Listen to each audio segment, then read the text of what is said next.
Just a quick hello to anyone who is just joining us. I think we're going to give a few minutes for people to trickle in here, but welcome and good morning or good afternoon, wherever you are joining us from, or evening, perhaps.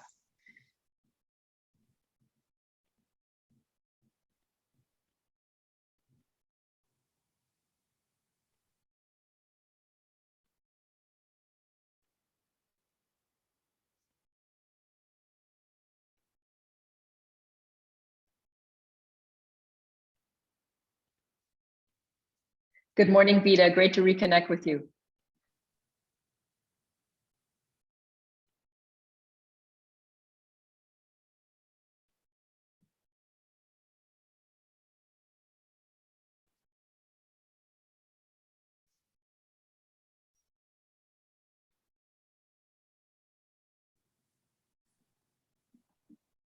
Okay, I'll give it perhaps one more minute.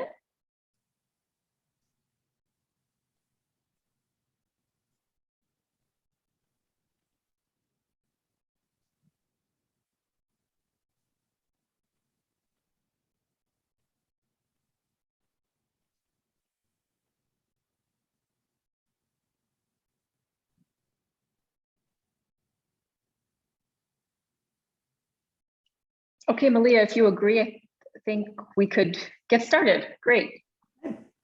As I said, a very warm welcome to all of you joining us. Thanks for being with us this morning. We were really happy, and I'll let Malia introduce herself in a moment, to see so many people registering for this webinar.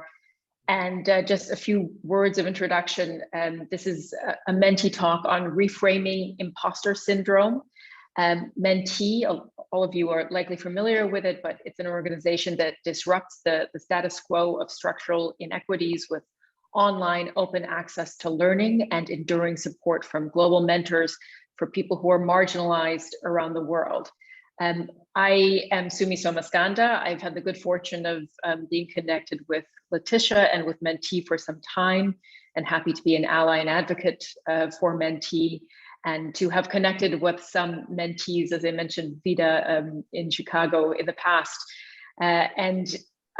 Full disclosure, when Letitia had put out a note about imposter syndrome, I wrote her back to say, oh, that's something I somehow identify with. And it sparked a beautiful discussion with her about what we understand under imposter syndrome and what it means to us in our lives. And that's how I got connected with Malia as well for this webinar. So Malia, maybe you can introduce yourself.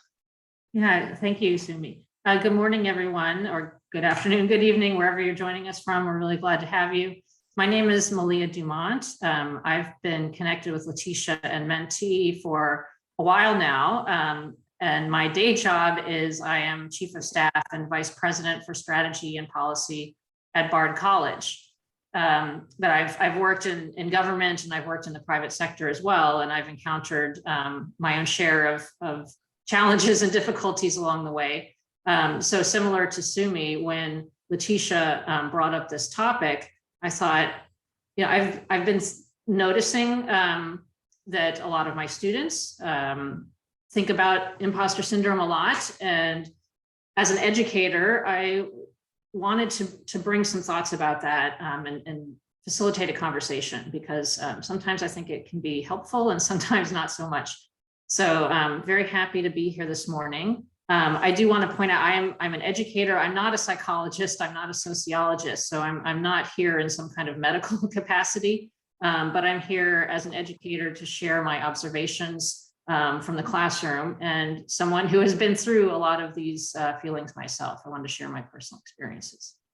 Absolutely, Malia, thanks. And I should have also introduced what I do as a day job. I am a journalist.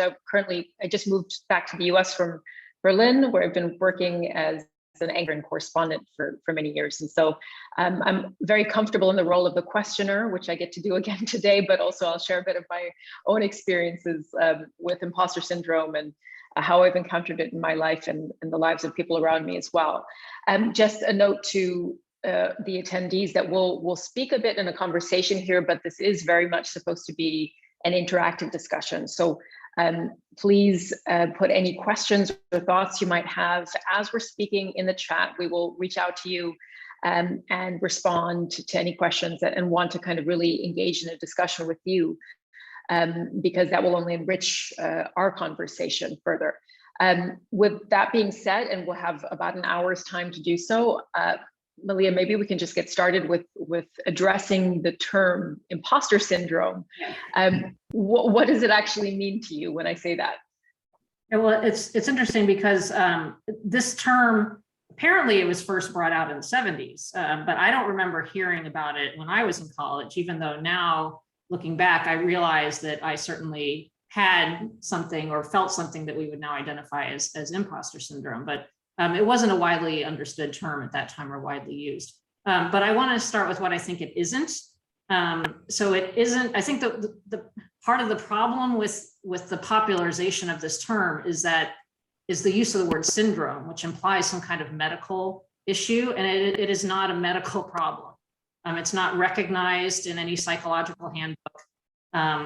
And so there's some helpfulness that comes with naming things. But when you give them a name that is not, that makes this problem sound bigger than it is, then that can possibly be harmful. So I want to make sure that we start by understanding this is not a medical syndrome. It is not bias or discrimination. Those issues exist in the world, but imposter syndrome is something different from bias or discrimination that you may experience from others. So getting to what it is something that is internalized in you. Now, there may be feelings of isolation or a crisis of confidence that comes from feeling like you don't belong somewhere, but this is an internally generated feeling, and some cases might rise to the level of conviction that you don't belong somewhere, or you are not good enough to be there, or you have somehow fooled people into giving you access to a place, and you're about to be discovered that you're not supposed to be there. But those are all internal feelings. So I just want to be clear, those are the parameters we're dealing with. This is something that is not medical, it is something that is internal, and it is something distinct from bias or discrimination that you might be experiencing from somebody else. Yeah, and we can talk about maybe in the course of the discussion how it can be linked to bias and discrimination, or how they can, how they can perhaps exacerbate imposter syndrome. But if you could tell us maybe a bit about what you've seen and who tends to be affected most by imposter syndrome.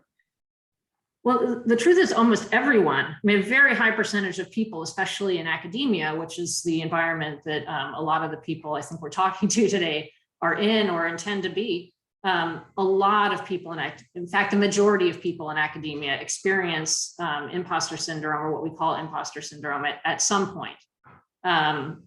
But I think a lot of people from marginalized communities tend to experience at even higher rates. And part of, I mentioned the word isolation before, part of what comes from imposter syndrome is this feeling of being alone. And so even though the majority of people in academia experience imposter syndrome, you might not realize that, or you might think you're the only one.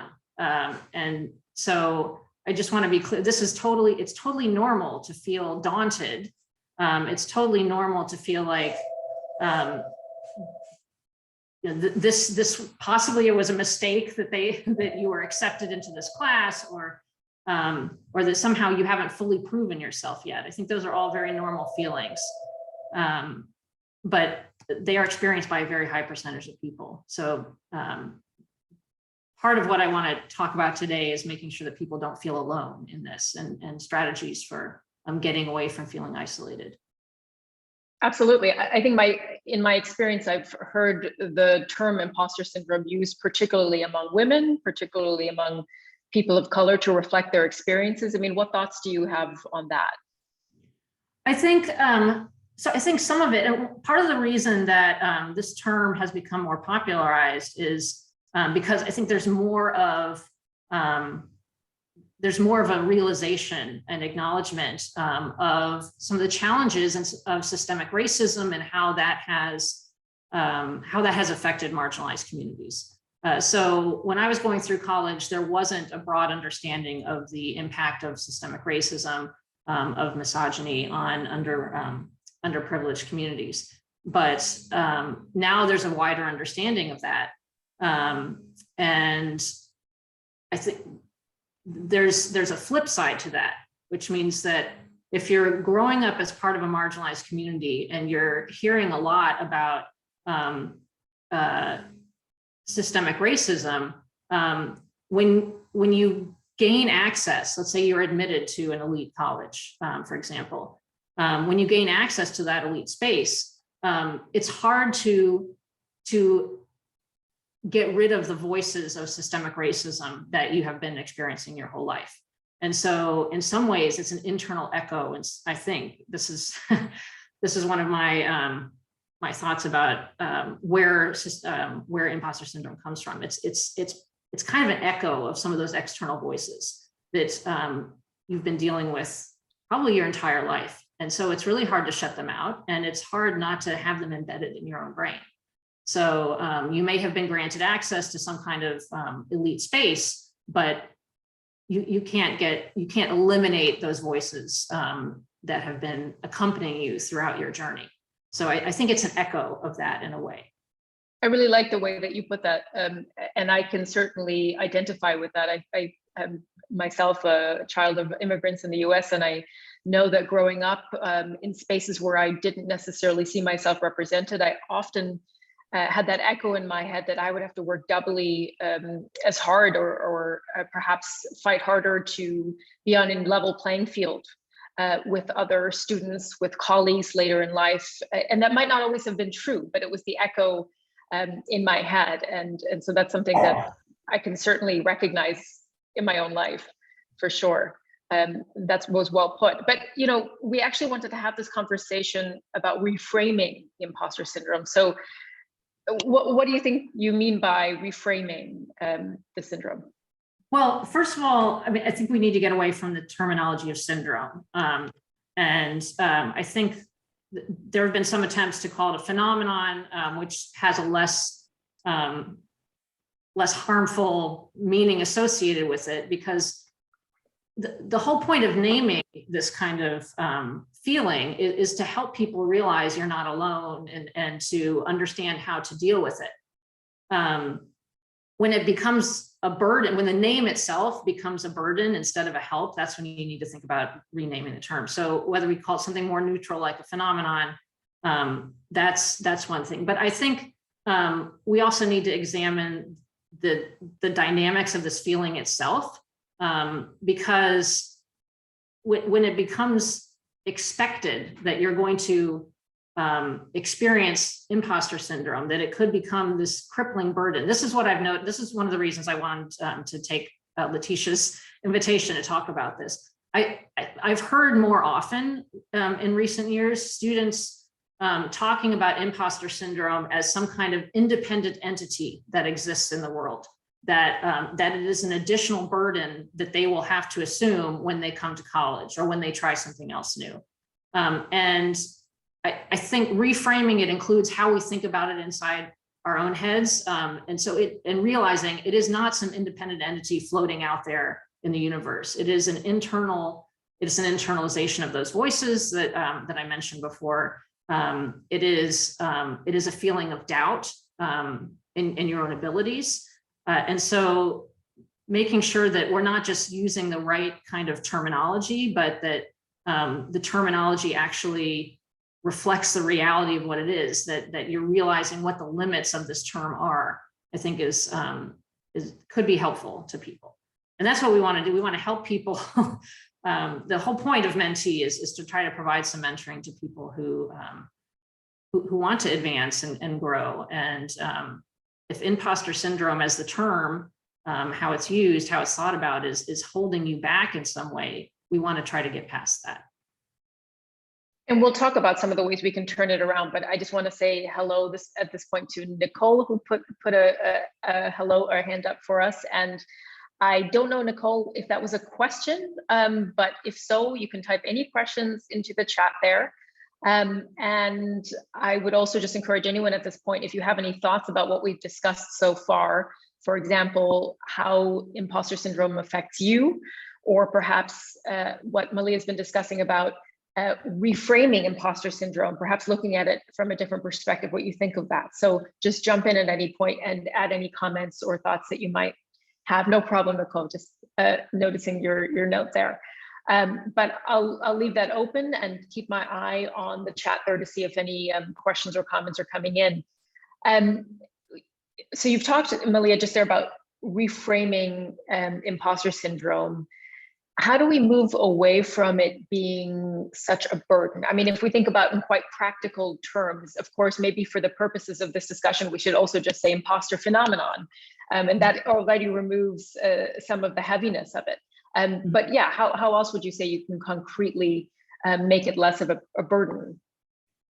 Well, so I have, based on my own experiences with this at various points in my life, I've come up with sort of, I don't want to oversimplify, but sort of a 3-step process. And this is, these steps may take different amounts of time and different people can apply them in different ways. But I think the first step is to name it for what it is. So to realize that feeling this way, feeling doubt about taking on a new challenge is completely normal. And most of the people around you are probably feeling the same way in one way or another. So it's normal. It's internal to you. This is your own feelings, your own thoughts. It's not, as I said, it's not bias or discrimination. Those are their own problems that take different kinds of solutions. But imposter phenomenon is something that is internal, and it's an outgrowth of bias and discrimination you may have experienced, but it is something that you're experiencing internally.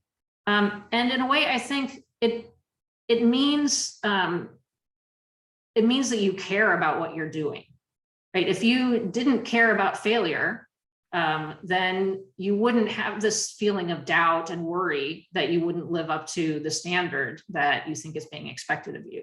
So you can give yourself a pat on the back in some way that this doubt is being generated by a feeling of real conviction about the importance of what you're engaged in. So don't lose that feeling of conviction just because you're unsure about your ability to meet these standards. So that's step one, having that kind of realization. Step two for me is doing kind of a self-assessment. Is this imposter phenomenon I'm experiencing? Is this sort of crisis of confidence I'm going through? Is it helpful, as in it's driving me to do well or work hard, or is it getting to the point that it's kind of paralyzing me? And I've been on both sides of that equation. And that can be a really hard question to answer, especially on your own. And I brought up the idea of isolation a couple times. And one of the things you have to do if you're going through a feeling of imposter phenomenon is try to end that isolation. So if the feelings that you're going through are you feel that they're actually helping drive you forward, then you can just go through sort of regulating them, making sure they don't get out of control or go too extreme, but that you can continue on the path you're on. If they are paralyzing, however, you obviously need to sort of give yourself a moment and take stock in what's going on. And I think a lot of times we don't give ourselves time. Time is a really big issue here. If you are being paralyzed by a feeling of self-doubt due to imposter phenomenon, then you need to cultivate a sense of patience with yourself. And that consists of both time and a feeling of forgiveness. Everyone makes mistakes, and whatever mistakes you feel like you've made are probably not as big or as devastating as you might feel they are. But that's the way you learn as well, is through mistakes. So cultivating that sense of patience and forgiveness towards yourself, I think, is really important. And then ending the isolation by talking to someone else, whether it be a mentor or a peer in some way, and you're going to hear from them that they have felt exactly the same way. And I think part of what gets lost a lot of the time in discussions about imposter phenomenon or these feelings of crisis of confidence is that everyone is unique. and we all have unique strengths.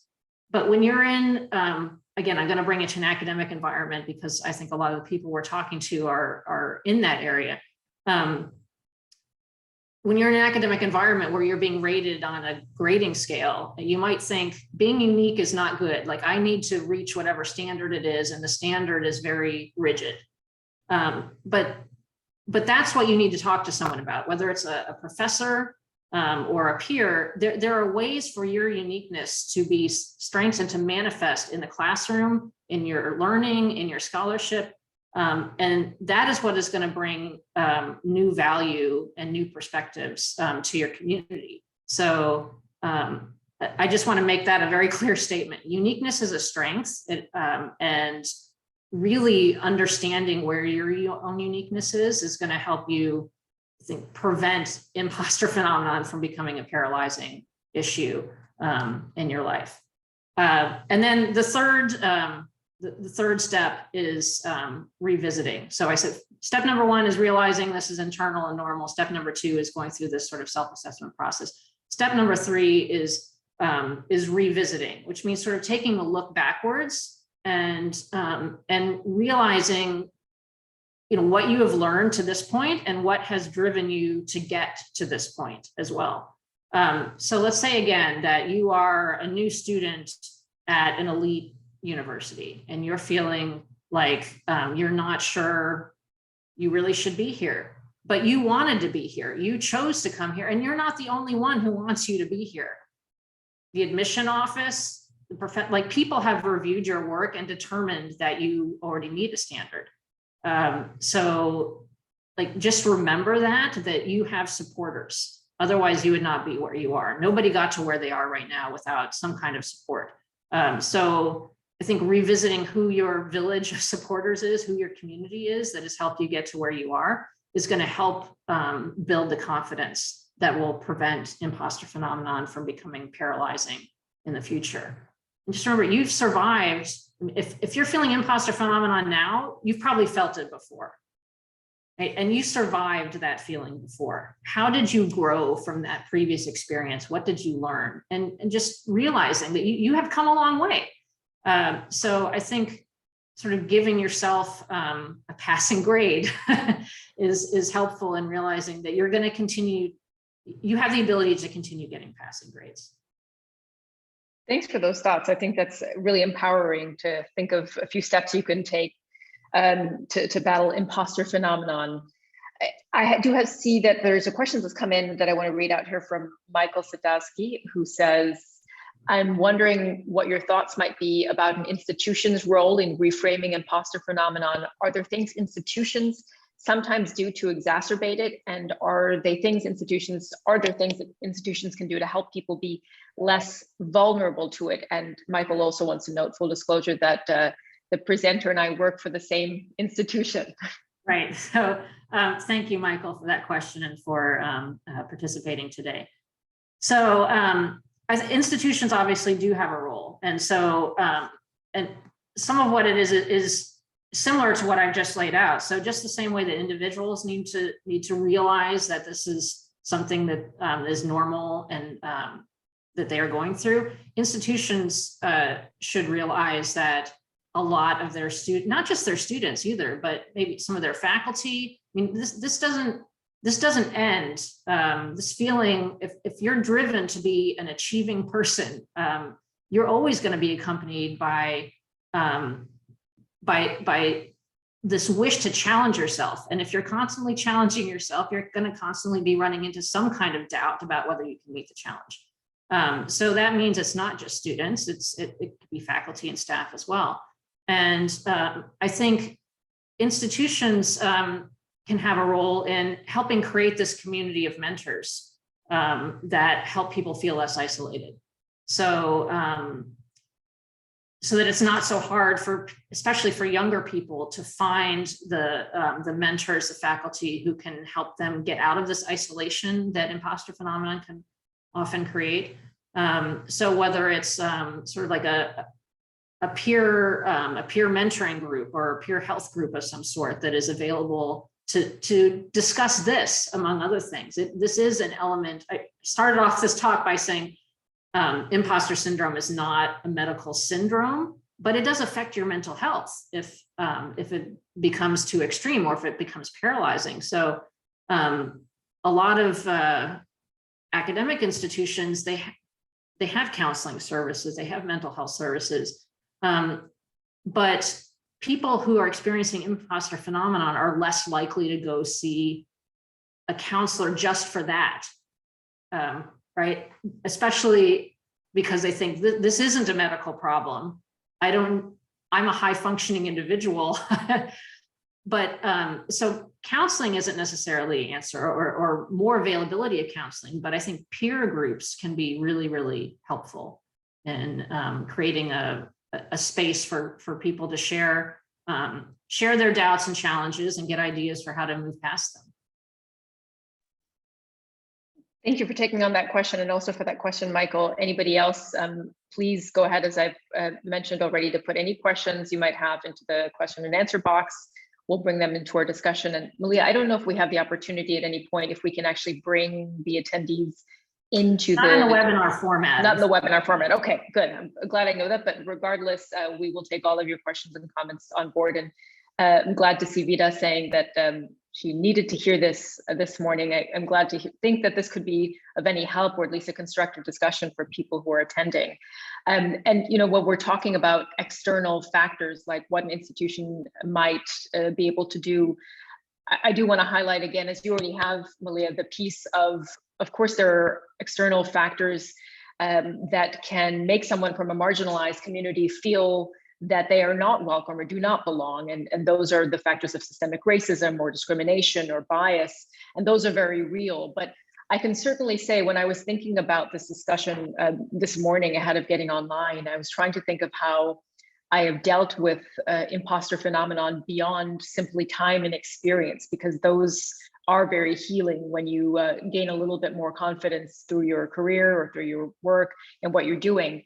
And I remember very clearly the first time I published something in a major publication, this feeling of almost shame of thinking I don't belong to this elite club of journalists, and hoping that nobody would see the article in the first place, that it would somehow slide under the radar and nobody would notice that I had written it. And what helped at that point was very much the sense that I was not alone. I went on Twitter and saw some writers that I really respect complaining about this very feeling of feeling like they somehow have written an article that they don't feel happy with and they don't believe belongs in such a publication, that even the pitching process is so painful, of getting rejected by publications and by editors.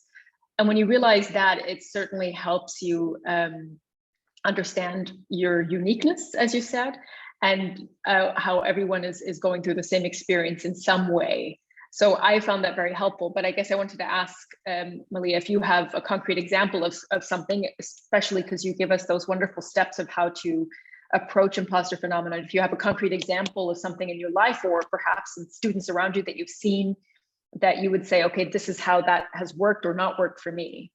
Yeah, so before I get to that, I just want to, as you were talking, it made me think of something else in answer to Michael's question too, which is, I think that imposter phenomenon, it's not experienced equally throughout your life, right? It tends to come at certain points. So when you're trying something new, so you're starting a new job, or as you said, you publish your first article, or for me, one of the times I remember experiencing it, although I didn't know that's what it was called, it was my first year of college. I arrived on this campus, and I felt I was so blessed and lucky to be here. But I secretly thought, like, I walked around campus the entire year thinking somebody made a mistake. Like, I'm the one, like, I don't know how I got into this school, but they're going to review their admission procedures and they're going to discover that this was a mistake and they're going to kick me out of here. I walked around for the entire year feeling like that.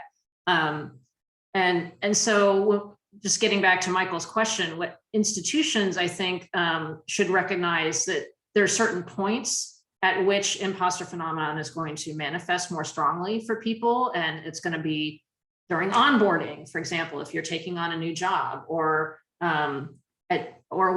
for first year students, they probably experience, or transfer students probably experiencing it more than students who have been in an institution for several years and have sort of figured out how to do it. So identifying those points of newness or points of new kinds of challenges throughout someone's academic career or lifetime, I think will help institutions know where to create those spaces. So your question to me, when have I felt it, or when have I noticed students feel, how did I get past it? I mean, I just explained when I first started college, I certainly felt that way. And I think I felt that way because I came from a very small rural farming community where pretty much nobody else went to college. And not only did I go to college, like I went to an elite college out of the state, you know, had to travel to get there. And I arrived on campus and everyone seemed way more sophisticated than me. And most of them were better prepared than I was as well. Like the environment I came from was fine, but I was not prepared to the same academic level as most of my peers were. And I knew that, and I was terrified by it. And I really struggled that first year. But how did I get past it? I just kept working through it and trying to break things down into manageable chunks. So, and one of the mistakes I made is not talking to anybody about it until years later. I mentioned to one of my friends, like, remember back at the first year of college, I couldn't believe I was there. And she said, I felt exactly the same way. I thought if I had talked about it with her then, that might have helped me feel less alone. And managing that feeling of isolation actually is a lot of emotional work. So if you can, if you can reduce that in your life, then you'll be able to work more on what you want to. But breaking things down into manageable chunks, you know, I was especially ill prepared to do the kind of writing that's required in a lot of college environments. My high school just hadn't needed us to do that. So my first couple papers were not very good, I have to say. And I was totally ashamed by the grades I got on them. But I was determined to learn from those experiences. And again, I don't want to oversimplify or make like I'm glossing over anything, but remembering that I was there to learn, and this is a learning process, and that I'm not supposed to get straight A's from day one. Like if you get straight A's from day one, then you're not in the right place either. I never completely got rid of that feeling of sort of, you know, disappointment that I didn't do better at the beginning, but looking back now, I can see that my learning trajectory was a lot more than some of the people who perhaps arrived more prepared than I was. You know, I really learned a lot by sort of sticking with it. So I think if you can identify those learning points for yourself and realize that you're growing along the way, that can be helpful. That's what was helpful for me. Makes me think of, excuse me, the startup environment where we embrace somehow a failure and trying and starting again. But in many other environments, we don't necessarily have that attitude in academia, for example, or in other fields. So that's a good point of embracing that learning curve. And I'm just going to add here a few more questions that have come in. And also Michael has said that he's wanting to add a piece on imposter phenomenon to new faculty orientation. So that's a great way to address institutions, as you said, Malia. But there is a question from Kyle here from University of Illinois asking, I'm curious if you could share a few thoughts about imposter phenomenon or syndrome as it relates to age in the academic setting. What strategies can younger professionals who have found themselves in a leadership position and who now have peers who are older than them use to navigate this? Oh, that's a really interesting question. That's very thoughtful. Thank you, Kyle. So, sorry, I'm just pulling that question up again to keep it in front of me. Imposter syndrome phenomenon as it relates to age in the academic setting. So it sounds like that his question is about, I mean, there are two questions here, age in general, and then specifically if you're younger than people that you are leading. how does that relate to imposter phenomenon? I'll go for the second question first, because I have been in that situation many times. So I think, again, going back to something I said before, realizing not only that you wanted to be in whatever position you have applied for or been accepted into, but that somebody else wanted you to be there as well. So I'm thinking back to, I mean, there's a number of examples in my own life, but I guess I'll use the current one to begin with. So I am a vice president at Bard, but I was also a student here. And a lot of people, a lot of faculty at many colleges tend to, because of tenure, they'll stay at one institution for a very long time.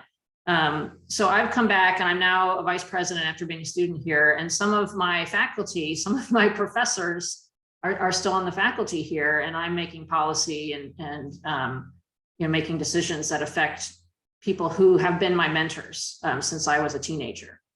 So that's a little bit of a strange feeling sometimes. And so when I've been in the position for a number of years now, so I feel more comfortable with it. But in the beginning, it was very weird for me to walk into a room and be the leader of a room where people who determined grades on my college papers were sitting in the same room. So what helped me get through it at the beginning was the knowledge that the president chose me for this position, and that I was representing him. And so there have been other similar situations I've been in where I was selected to be a leader. I was promoted over my peers, for example. And in those cases, when I felt doubt, I hearkened back to who selected me and what they represent. If I felt uncomfortable or unready in my own preparation, or I wasn't sure, I thought, well, this job is new to me, but the job isn't new to the people who selected me for it. So if I didn't know enough to feel like I was totally confident in my ability to do the job or to relate to people who are older than me, I looked for other places that I could find that confidence. And I'd say, well, somebody else who knows more than I do has selected me for this. And so I'm gonna put my faith in their knowledge until I catch up with it. So I think there's that dual piece of understanding that you have been chosen in some way, and then giving yourself time. A lot of this is about having patience with yourself. Thank you for that answer and for the question as well, Kyle. And the other question is a comment from Vita saying, you're telling my story today. And Vita, I think that just underlines again, or underscores rather, the fact that none of us are alone with this feeling, and that, so many of us find this conversation resonates with our own lives and the lives of people around us. So that's a great comment. Thank you for that. Maybe we can, Malia, drill down into the point of a crisis of confidence that you had mentioned earlier, and how much of that, what piece of that is actually can be used to our benefit, or can be a healthy amount of a crisis of confidence. And I can say certainly that I think sometimes a piece of imposter phenomenon makes me a better journalist. It's the sense to constantly question whether I am doing the right thing in the right place, keeping the right lens on a story that I'm looking at. I continue to learn in a way because I have that seed of doubt in me. So maybe you can speak to that. Sure. So I think, again, here the terminology matters. If it becomes a crisis of confidence, then that's that's obviously a burden that's not helpful. But having some doubt is normal and can help, as you said, push you to learn new things. So as long as it's not veering into crisis territory, and you yourself have to understand what your own limits of that are. But for me, and this knowledge comes through experience too. I know now that I grew and learned a lot because of the doubts I had, but that I applied myself to the challenge anyway. So I think another way to maybe think about this is, how would you feel? let's say you're experiencing imposter phenomenon, I don't belong here, and maybe I should leave. But think about what the consequences of actually leaving would be, right? So I think I'm just thinking back to an example in my own life. After I graduated from college, I went to China to teach English, and the culture shock was enormous. I was younger than many of my students. I had no experience teaching. I didn't have very good support from the institution. I was just really and utterly alone. And I thought, I can't do that. I don't know how to do this. I don't have the tools. And at many points, I considered leaving China and coming home. And every time I stopped myself, because I thought, if I do that, then I'm going to be afraid to try any future challenges like this. I'm sort of like putting a parameter on what I think my own abilities are. Like, yes, I doubt my abilities, but push through the doubt instead of accepting the doubt as a limit. And see what you can learn from that and what new places it takes you. Thanks for that. And we have another question from Peter Dye here. I'll leave this open as well. And Peter's asking, adding to the previous question, any thoughts on supporting students if international immigrant backgrounds struggling with imposter phenomenon on a college campus? Many of my advisees come from different countries and immigration statuses, and their sense of not belonging often affects grades, retention, mental health, so on and so forth. That's a really important question. Thank you for bringing that up, Peter. I think this is where on academic institutions, alumni networks can be really important. So again, for creating that sense of community, a peer group, and a feeling of representation. So for example, what we've done here at Bard, where we have the largest group of Afghan refugee students of any institution in the United States. These are outstanding students, but they are dealing with a lot of trauma and all kinds of challenges integrating here. They're very, very talented, but they're dealing with a lot. And part of what I see some of them dealing with is imposter phenomenon. So we sought out the previous Afghan graduates of this institution and said, hey, we have this new group here. Are you interested in connecting with them? Because I think it would be helpful for them to hear from you. And they said yes. And so one of them came back, and his story was very similar to the story of the current Afghan refugees. He said, I left this war-torn country. I barely spoke English. I mean, all the ones we have here now speak beautiful English, but this alum came back and said that he really didn't feel very well prepared, and he felt really guilty about leaving his family behind. And now he's very successful all these years later, but he was explaining his story and his history to them. And I think for them to see a concrete example of someone who was from the same place, who had been through the same thing and made it through, and he gave them some really good advice about not feeling guilty, that the best way you can help your family or your community is to focus on your studies and do well at that. And hearing all of that from someone who was like them was incredibly important. So I think drawing on alumni networks can be very powerful in that sense. Certainly, and thanks as well for that question, Peter. We don't have any more open questions, so I would ask you to address perhaps the question what your message would be to mentees on how to address imposter phenomenon in their own lives or the lives of other mentees, perhaps, or the students or loved ones around them. It's a good question too. So I'm not sure how many of our current attendees are mentees or mentors, but I think it's not hard to try to make sure that we don't each become isolated or that our peers aren't becoming isolated. So it's just as easy as checking in with someone.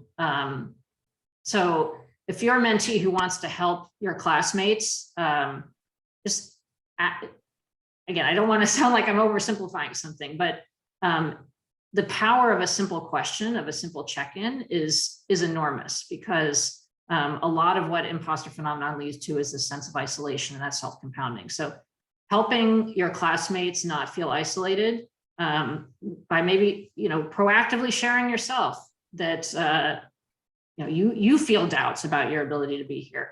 But helping each other build that sense of confidence about, how excited you are to learn, that you can build a community together and support each other along the way. I think that can all be really important.